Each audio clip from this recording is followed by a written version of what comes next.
So welcome to the Laxå Special Vehicles factory. We are a fully owned subsidiary of Scania, but still acting as a standalone company.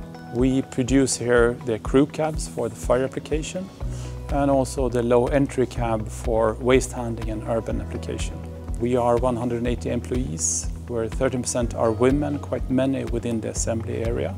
We have the complete process from body in white, so welding the cab together, the painting process and also the assembly processes. In the segments that we're working in when it comes to chassis modifications, we have an axle segment where we're adding extra axles for the vehicles, most of the time for heavy construction applications. We are also working with modifying trucks for heavy haulage application, where you can pull up to 250 tons with the vehicles.